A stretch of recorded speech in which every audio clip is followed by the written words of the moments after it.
pagi, salam guru penggerak. Perkenalkan, saya Nandari, calon guru penggerak Angkatan 11 Kabupaten Gianyar. Saya bersama rekan sejawat Nimade Mahayani, guru di SMP Negeri 3 Tegalalang. Pada hari ini, saya akan melakukan percakapan pra-supervisi untuk memenuhi tugas aksi nyata modul 2.3 coaching untuk supervisi akademik. Selamat pagi Bu Madi. Selamat pagi Bu Ulan. Bagaimana kabarnya hari ini? Kabar baik Bu, bagaimana dengan Ibu? Baik juga, terima kasih Ibu sudah meluangkan waktu. Nah, pada hari ini kita akan melakukan percakapan pra-supervisi sebelum kita akan melakukan observasi kelas. Jadi izinkan saya menyampaikan tujuan dari supervisi kelas, yaitu untuk mengevaluasi proses kegiatan pembelajaran yang akan Ibu lakukan nanti. Nah, jadi pada hari ini izinkan saya mengajukan beberapa pertanyaan terkait supervisi kelas nanti. Ya, silakan. Nah, kalau boleh tahu apa tujuan pembelajaran pada KBM yang akan kita supervisi? Baik Bu Ulan, jadi tujuan pembelajaran nanti pada saat supervisi itu saya mengambil memahami teks deskripsi melalui infografis.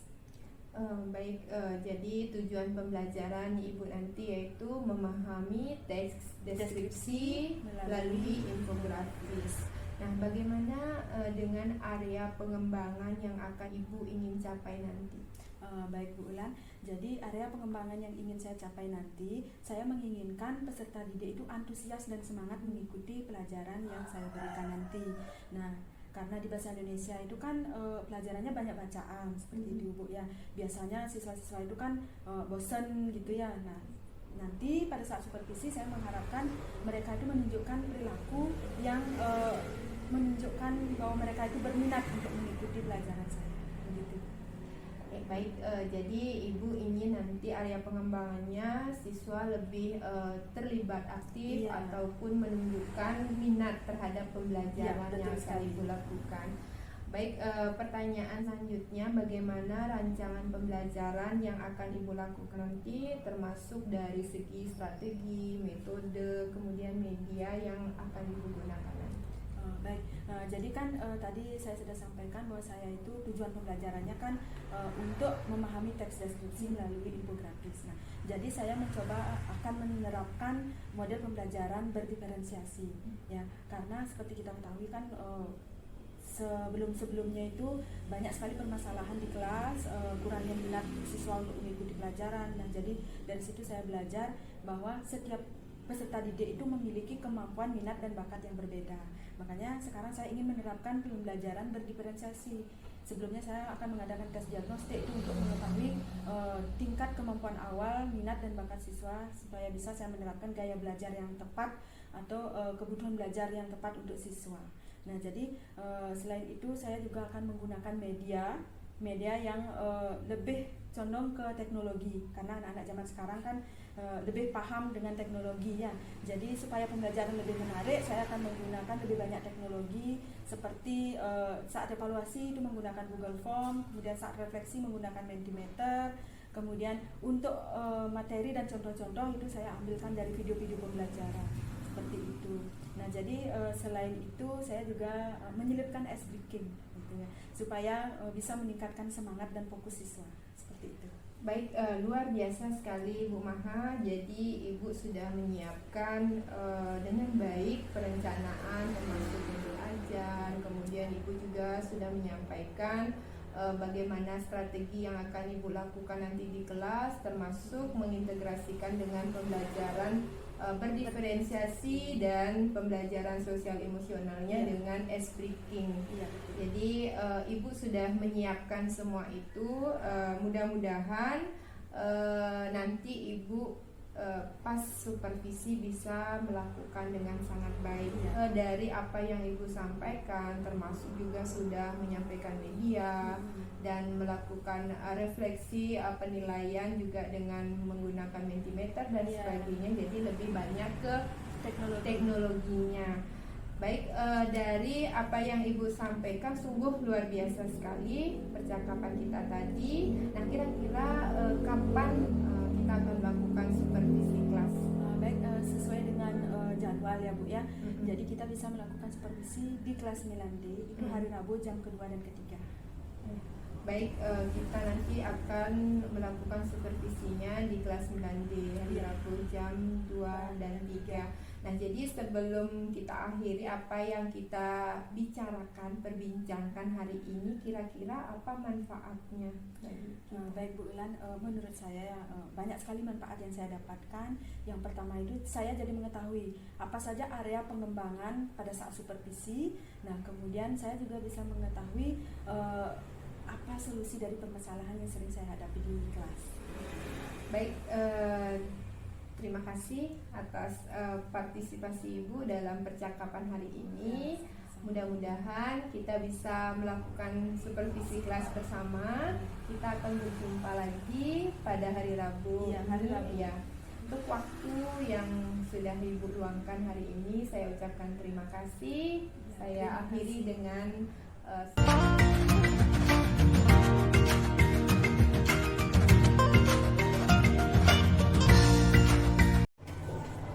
selamat pagi anak-anak. Baik. Gimana kabarnya? Baik. Ibu absen dulu ya. Ya.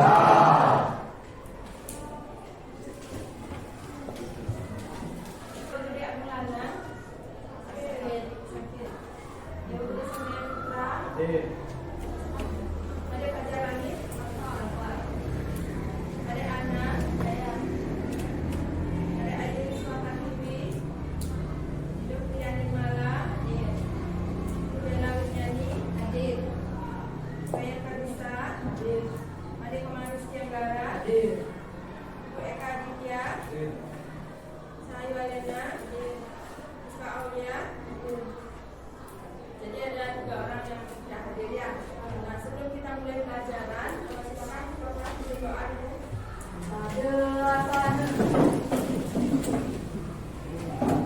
Tangan jari. Om Swastiastu. Berdoa kuat. Berdoa besar. Nah, anak-anak, ada yang masih ingat nggak apa yang kita belajar kemarin? Tentang sederhana. Nah, ada yang masih ingat sederhana ada berapa? Ada dua. Sederhana orang apa saja? Pelaku utama. Ya, pelaku utama dan pelaku sampingan. Kalau orang ketiga bedakan menjadi 2 apa saja? Lagi satu? Ya, jadi orang ketiga sebagai orang yang suka tahu dan sebagai pengamal. Nah, kita ingat ya. Nah, sekarang kita masuk ke materi yang baru ya, yaitu tujuan pembelajaran kita sekarang itu adalah memahami deskripsi yang disampaikan melalui infografik. Ya, jadi kita sekarang akan belajar tentang infografik. Nah, tujuan pembelajaran kita nanti anak-anak diharapkan mampu untuk menyajikan teks deskripsi dalam bentuk infografik. Ya, nah silakan. Sekarang kita lihat dulu.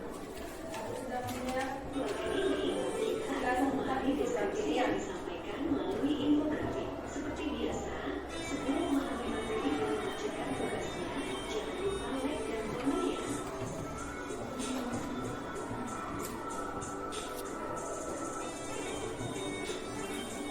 Sebagai informasi, infografik adalah informasi yang disampaikan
lingkaran, selanjutnya ada grafik icon, dan yang terakhir ada grafik gelembung. Ya, nanti kita kasih contohnya.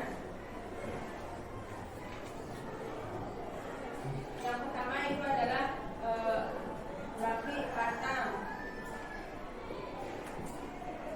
Nah, ini adalah contoh-contoh dari grafik batang. Ada yang pernah lihat sebelumnya? Ada ya? Nah, ini namanya grafik batang. Kemudian ada lagi grafik lingkaran. Nah, ini namanya grafik lingkaran untuk pencaknya. Kemudian ada lagi grafik gelembung ya.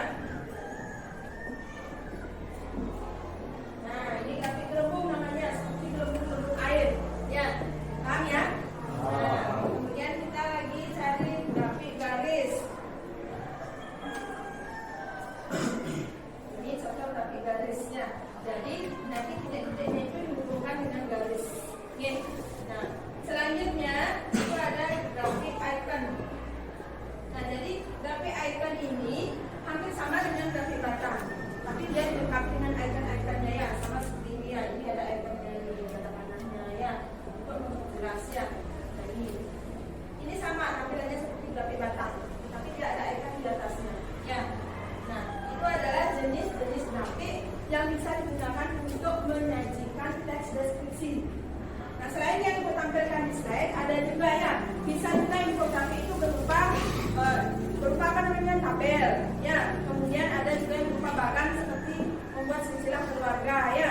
Kemudian ada lagi seperti membuat mapping ya. Tapi kalau infografik itu tidak ada penjelasan berupa paragraf ya. Yang minimal dia berupa satu kalimat itu penjelasannya untuk infografik ya. Nah, ada yang ingin ditanyakan? Ada? Sudah paham semuanya? Sudah. Nah, kalau sudah, sekarang Ibu akan bentuk kelompok kalian sesuai dengan minat dan bakat kalian ya. Nah, silakan cari kelompok yang kemarin sudah Ibu tentukan. Silakan bentuk kelompok ya. Kita akan berdiskusi tentang infografik.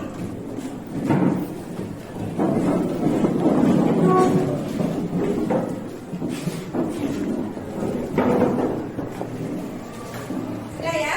Nah, sekarang di dalam kelompok itu akan tugaskan kalian untuk mendiskusikan bagaimana caranya menyajikan informasi yang ada di dalam buku ke dalam infografik. Ya, jadi kalian bebas memilih infografik yang bentuknya seperti apa. Silakan kalian tentukan sendiri bersama kelompoknya. Paham ya? Nah, ini Ibu akan bagikan kertas. Silakan nanti infografiknya buat di dalam kertasnya. Ibu kasih waktu kalian 30 menit untuk mendiskusikan buku yang kalian pilih ya.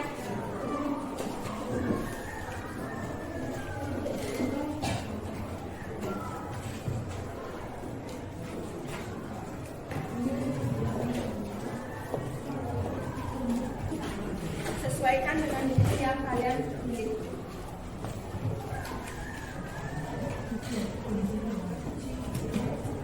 Sudah semua dapat kertasnya? Silakan sekarang mulai diskusikan ya. Kalau ada yang kurang paham atau ingin ditanyakan, silakan dia katakan ya.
Karena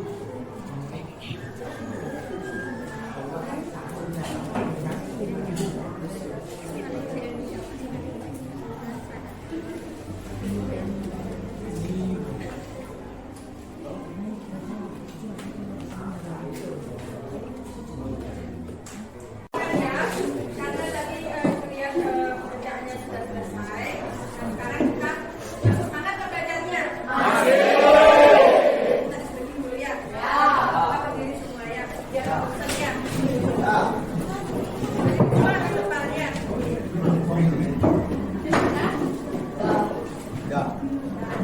Kalian, nanti kita nyanyi. Bilang kalau misalnya 1 tambah 1 sama dengan 2. Dah, 2 ditambah 2 sama dengan 4. Dah? Dah? Nah, terus 4 ditambah 4 sama dengan Tubuhnya dan kepalanya goyang 8. Ya. 8 ditambah 8 sama dengan 16. Bisa? Bisa? Coba kita coba bersama-sama ya. Dimulai dari hitungan ketiga. 1, 2, 3. 1 ditambah 1 sama dengan 2. 2 ditambah 2 sama dengan 4. 4 ditambah 4 sama dengan 8. 8 ditambah 8 sama dengan 16. Nah, sekarang gini ya. Sekarang kita akan presentasikan hasil diskusinya ya. Jadi hasil karya siapa yang tampil di depan, tokoh ibu yang maju sebagai perwakilan satu orang aja. Ya. Siap-siap ya. Nah, ya silakan. Tokoh siapa yang punya karyanya? Silakan ke depan. Yang lainnya tolong perhatikan semuanya. Ya.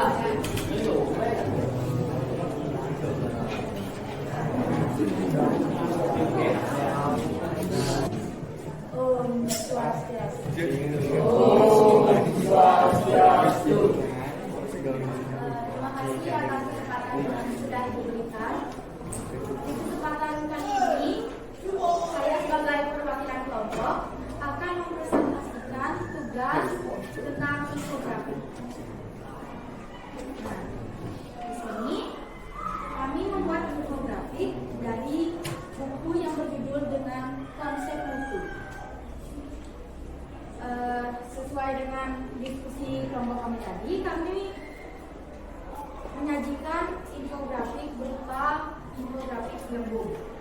Nah, kami mengambil materi dari bab 2. Bab 2 tersebut berisi judul tentang sejarah mutu.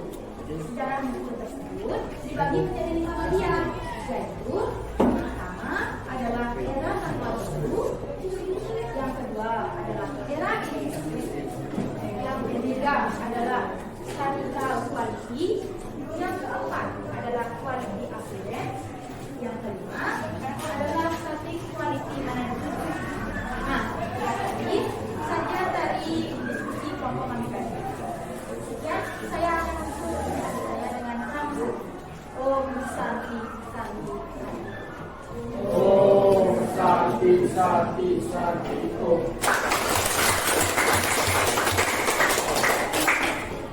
Nah, tadi sudah tampil satu kelompok ya. Jadi kelompok itu mengambil buku yang berjudul Sejarah Buku, kemudian disajikan ke dalam infografik dalam bentuk diagram gembung. Ya, gunakan sekali lagi. Sekarang kelompok yang berikutnya.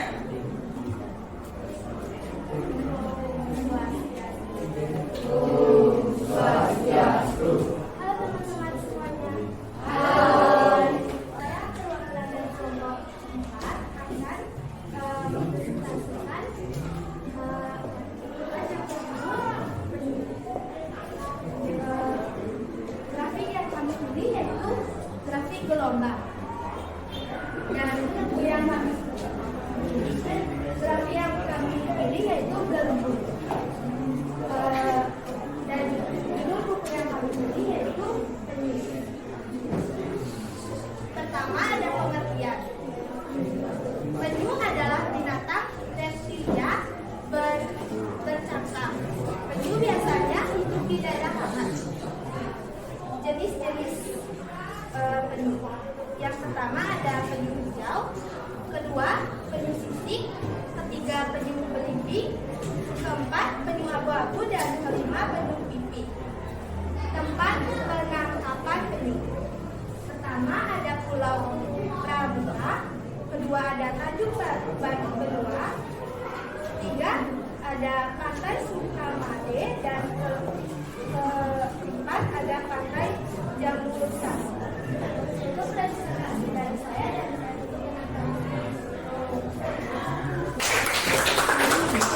Nah, itu adalah perwakilan dari kelompok yang kedua ya, yaitu mengambil buku dengan judul penyu dan menggunakan atau menyajikan materinya ke dalam bentuk infografik gelembung. Ya.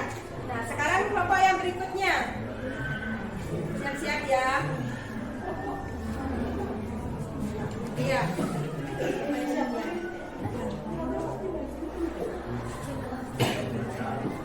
Yang punya kelompok ini silakan.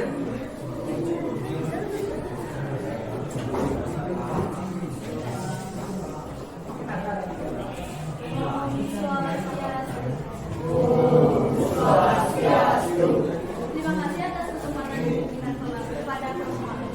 Saya perwakilan dari Komisi 1 akan mempresentasikan misi yang tadi untuk kami. Kita akan memaparkan materi tentang zat.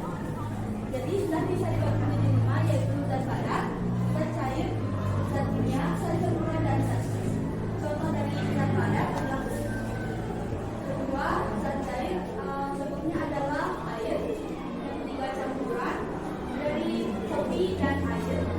Dan contoh dari zat kimia yaitu oksigen. Contoh dari zat gas adalah oksigen. Sekian presentasi dari kelompok saya. Jika ada salah kata mau dimaafkan. Untuk dengarkan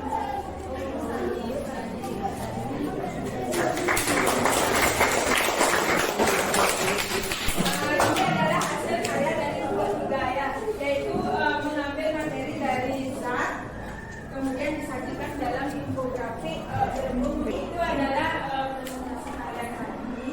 Terima kasih atas kerjasamanya. Kalian sangat bagus ya, semuanya kreatif ya, dan bisa menyajikan teks ke dalam bentuk infografik ya. Nah, dari pelajaran tadi ada yang ingin ditanyakan? Nah, sekarang ada yang bisa membantu Ibu untuk menyimpulkan pelajaran hari ini? Ada? Mungkin Afriana. Silakan bantu Ibu untuk menyimpulkannya. Boleh berdiri, Nak.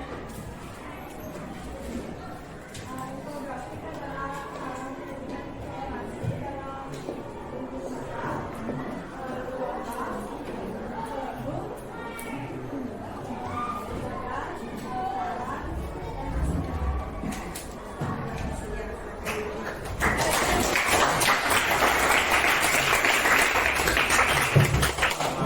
Nah, jadi terima kasih ya untuk Afriana ya. Jadi bersama-sama kita simpulkan pelajaran hari ini ya. Jadi hari ini kita sudah belajar tentang menyajikan data ke dalam bentuk infografik. Ya, jadi infografik itu adalah penyajian data berupa visual, berupa gambar ya. Nah, jadi infografik itu banyak jenisnya. Tadi ada diagram batang, ada diagram lingkaran, kemudian ada diagram garis, ada juga icon ya. Nah, jadi masih banyak lagi jenis-jenis infografik yang lain ya. Nah, jadi sekali lagi Ibu bertanya, ada yang ingin ditanyakan? Sudah semuanya mengerti? Sudah paham? Nah, kalau sudah, silakan sekarang anak-anak kita ya. Terima kasih ya, pimpin doa ya.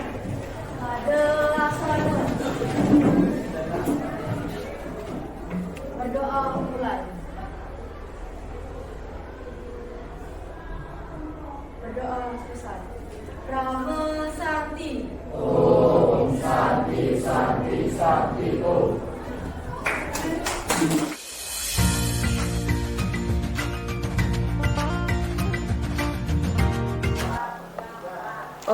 Swastiastu.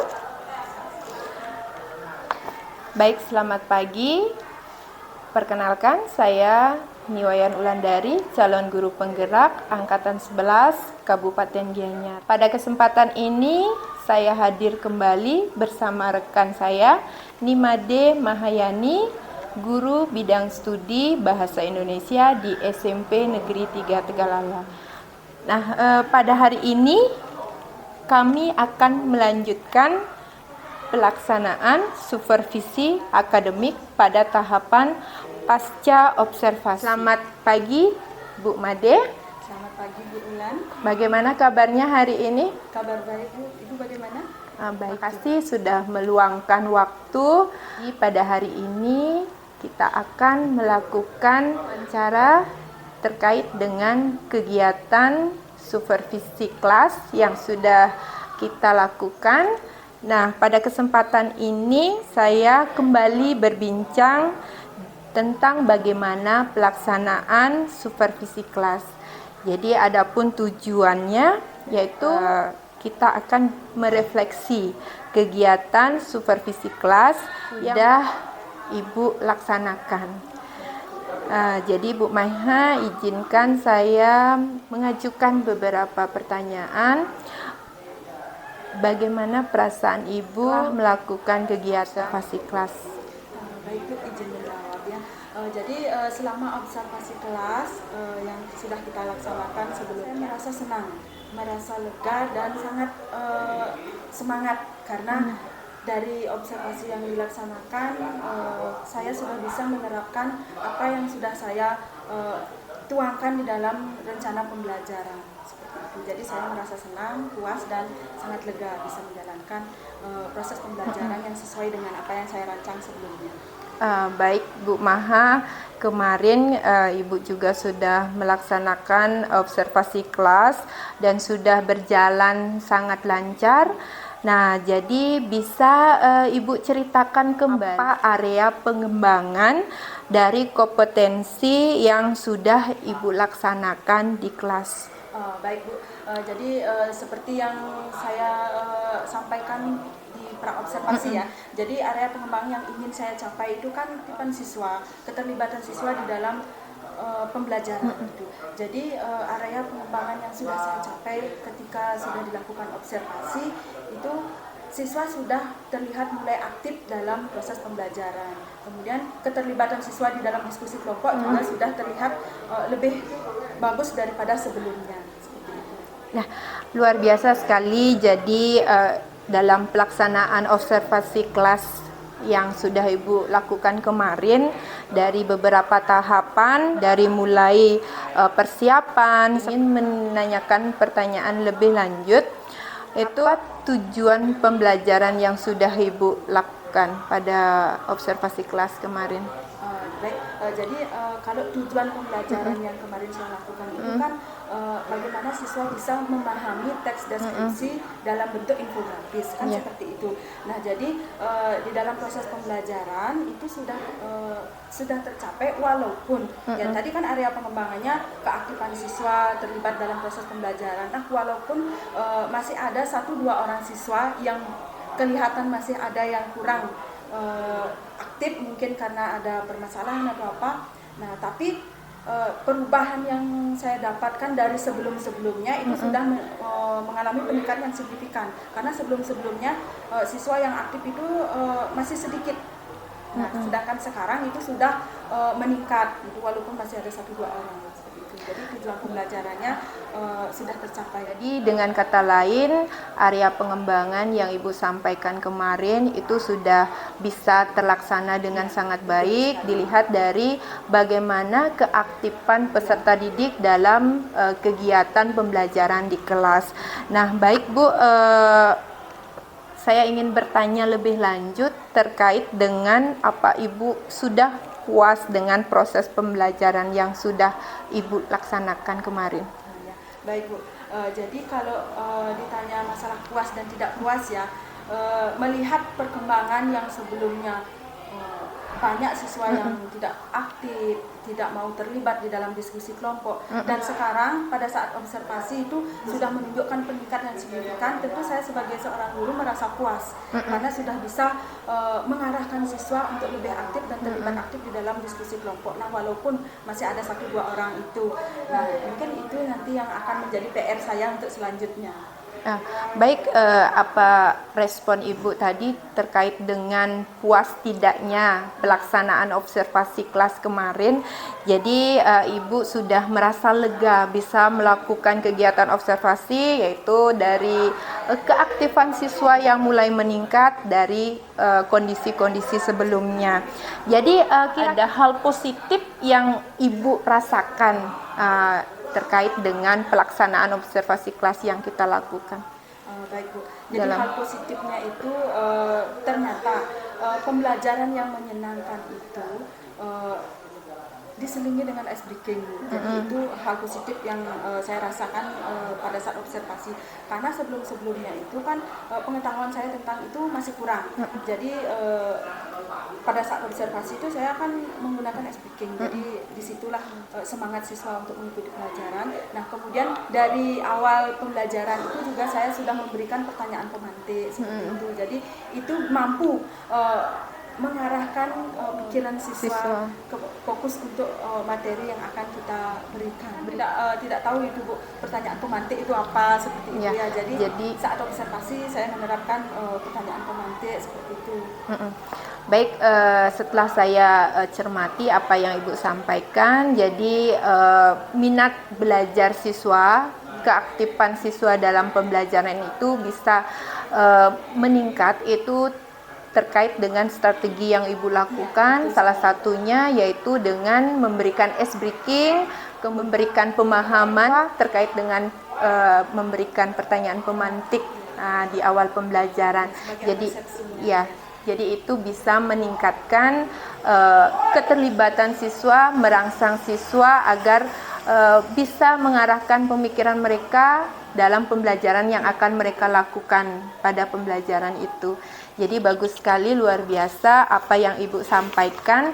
Nah, dari apa yang sudah Ibu laksanakan dalam observasi kelas kemarin, kira-kira ada kendala yang Ibu hadapi dalam pelaksanaan observasi kelas kemarin? Nah, terkait kendala seperti yang saya sampaikan tadi Bu ya, memang keaktifan dan keterlibatan siswa itu kan sudah meningkat, tapi masih ada 1-2 orang yang saya lihat murung di dalam kelas gitu, artinya kurang aktif dia, lesu gitu. Nah, itulah yang akan menjadi PR saya ke depannya. Kira-kira saya akan mencari tahu apa penyebabnya 1-2 orang itu murung dan lesu dalam pembelajaran. Itu yang akan menjadi PR saya, bagaimana caranya kita sebagai guru kan pengennya semua siswa itu aktif begitu Bu ya. Nah, jadi itu bagaimana caranya saya ingin mengetahui apa sih yang menjadi kendala di siswa itu sehingga dia tidak bisa aktif di dalam kelas. Baik Bu, ternyata dari apa yang Ibu rencanakan terkait dengan pembelajaran proses pembelajaran kemarin itu masih adanya kendala, yaitu beberapa siswa yang kurang aktif dalam pembelajaran di kelas. Dari kendala-kendala yang Ibu temui, kira-kira langkah-langkah yang Ibu lakukan dalam pembelajaran selanjutnya untuk perbaikan pelaksanaan pembelajaran Ibu berikutnya, apa kira-kira yang bisa Ibu lakukan terhadap siswa yang kurang aktif? Baik, nah untuk mengatasi kendala tersebut saya akan melakukan pendekatan individu dengan siswa tersebut yang terlihat kurang aktif seperti itu. Saya akan melakukan pendekatan, menganalisis kenapa dia murung, kenapa dia lesu dalam mengikuti pembelajaran. Nah, itulah yang akan saya dasar strategi-strategi yang selanjutnya. Dari sana saya bisa merancang pembelajaran yang sesuai dengan apa yang dibutuhkan semua siswa saya. Bagus sekali, luar biasa. Jadi Ibu sudah memikirkan dari kendala yang Ibu hadapi pada observasi kelas kemarin, Ibu akan melakukan tindak lanjut, merefleksikan apa tindak lanjut dari individu terhadap siswa bersangkutan, sehingga Ibu bisa menemukan solusi yang terbaik dari apa yang Ibu berikan, kemudian Ibu akan melakukannya pada pembelajaran selanjutnya. Jadi kapan Ibu akan melakukan tindak lanjut ini? Untuk melakukan tindak lanjutnya itu pada pertemuan berikutnya pada saat ada jam pelajaran saya di kelas tersebut. Ya, baik. Akan langsung saya tindak lanjuti. Baik, terima kasih Bu Made Mahayani sudah meluangkan waktu berbincang dengan saya terkait dengan kegiatan pasca observasi kelas yang sudah kita lakukan pada pertemuan kemarin. Nah, baik, terima kasih atas partisipasinya. Nah, sekarang mungkin kalau boleh menyampaikan hasil observasi kelas yang saya amati di dalam pembelajaran Ibu kemarin. Jadi berdasarkan area pengembangan yang saya observasi, yaitu melihat keaktifan dan antusias siswa dalam kegiatan pembelajaran, baik dalam kegiatan diskusi kelompok, presentasi, dan sebagainya. Nah, dari apa yang saya amati juga dengan pembelajaran yang sudah Ibu rancang sebelumnya berkaitan dengan area pengembangan Ibu yang Ibu sampaikan, Ibu sudah menyelipkan ice breaking di dalam pembelajaran, kemudian juga sudah memberikan pemantik kepada siswa untuk mengkondisikan keadaan awal peserta didik Ibu agar lebih terlibat dan ada minat dalam pembelajaran bahasa Indonesia. Nah, ada beberapa hal yang ingin saya sampaikan. Saya amati pada sesi kegiatan inti itu sudah memberikan kesempatan kepada siswa di dalam diskusi kelompok. Setelah itu Ibu juga sudah mengevaluasi bagaimana peserta didik ataupun siswa itu saat melakukan presentasi. Jadi di akhir presentasi Ibu juga sudah memberikan penguatan kepada mereka. Nah, jadi kegiatan akhir mungkin sedikit yang bisa saya sampaikan. Ada hal yang Ibu terlupakan mungkin saat merefleksikan pembelajaran di hari itu. Kemudian juga lupa menyampaikan pembelajaran pada materi berikutnya. Nah, selain itu sudah sangat-sangat luar biasa dari rancangan pembelajaran yang Ibu berikan di awal di area pengembangan, sudah sangat-sangat bagus ya. Pelaksanaannya juga di kelas sudah sangat kondusif. Terima kasih atas waktunya. Mungkin itu yang bisa saya sampaikan. Mudah-mudahan di pertemuan berikutnya Ibu bisa melakukan tindak lanjut seperti apa yang Ibu sampaikan. Terima kasih. Saya akhiri dengan Paramasanti. Om Santi Santi Santi Om.